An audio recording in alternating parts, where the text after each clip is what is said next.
Please आप लोगों का स्वागत है मेरे YouTube चैनल पे। आज मैं आपको सुनाने वाली हूँ एक राजा बंदर की कहानी। एक समय की बात है, एक घने जंगल में बंदरों का झुंड रहता था और उनका एक बंदर राजा था। तभी एक दिन की बात है, वहाँ पे बंदरों का राजा सभी बंदरों के समूहों को बुलाता है और कहता है कि हमारे पेड़ों पे बहुत ही रसीले मीठे आम के फल लगे हुए हैं। यह फल आदमियों ने अभी नहीं चखा है। अगर मनुष्य इस रसीले फल को चख लेंगे तो हमारा जीवन बहुत ही कष्टमय हो जाएगा। तो तुम लोग ऐसा करो, नदी के किनारे जितने भी पेड़ों के फल लटक रहे सभी को तोड़ कर रख लो। सभी बंदर कहते हैं ठीक है, और वह धीरे धीरे सभी एक के बाद सभी फलों को तोड़ लेते हैं। लेकिन आम का एक फल पानी में गिर जाता है। एक मछली पकड़ता हुआ मछुआरा को मछली के साथ आम भी मिलता है। अब वो आम को देखता है और कहता है, ये क्या चीज़ है? ये मेरे दोस्त को पता होगा, चलो उसी को ले चल के दिखाता हूँ। वो अपने दोस्त के पास ले जाता है। हमें राजा साहब के पास ले जाना चाहिए। दोनों आम को लेके राजा के पास चल देते हैं। राजा के पास जाते हैं तो कहते हैं कि हमें यह आम मछली पकड़ते हुए मिला है और ये बहुत ही रसीला और स्वादिष्ट है।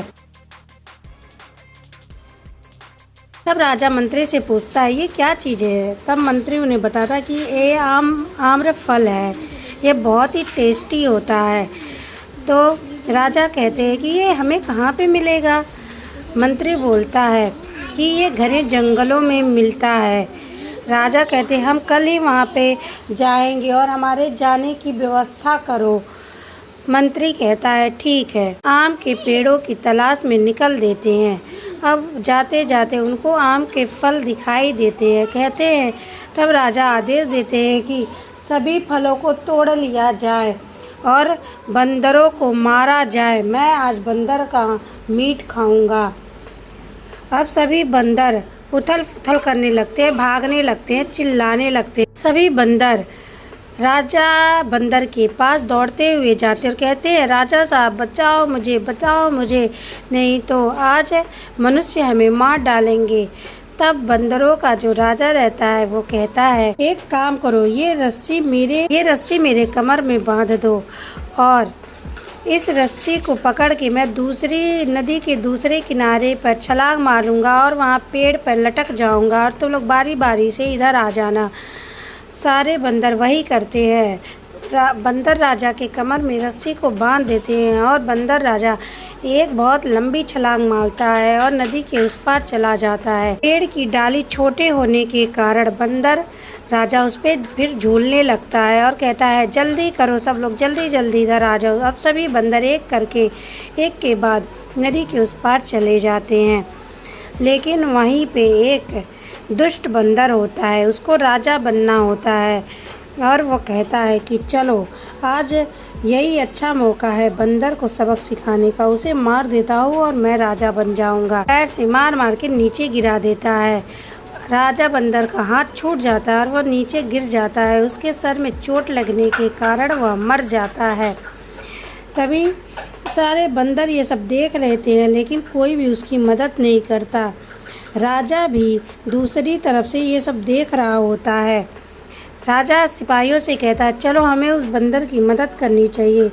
अब राजा इधर आता है और कहता है, चलो हम तुम्हें ले चलते हैं वैद्य के पास, तुम्हारा उपचार करवाते हैं। तो बंदर राजा कहता है कि नहीं महाराज, अब मेरा समय आ गया है, मैं मरने वाला हूँ, मुझे किसी भी चीज़ की ज़रूरत नहीं है। राजा ने कहा, मैंने तुम्हारे देखा तुमने कैसे सभी बंदरों का जान बचाया। तो राजा बंदर कहता है, ये तो मेरा कर्तव्य था और मैं बहुत खुश हूँ कि वो सभी जिंदा बचे हुए हैं और मैं सबकी सहायता कर पाया। फिर बंदर मर जाता है। इस कहानी से हमें यह सीख मिलती है कि वह बंदर अपनी सूझबूझ और अपनी अच्छे नेचर की वजह से सभी बंदरों की सहायता किया। हमें भी दूसरों की हमेशा सहायता करना चाहिए। अगर ये कहानी आपको अच्छी लगी हो तो लाइक, सब्सक्राइब, शेयर करें। धन्यवाद।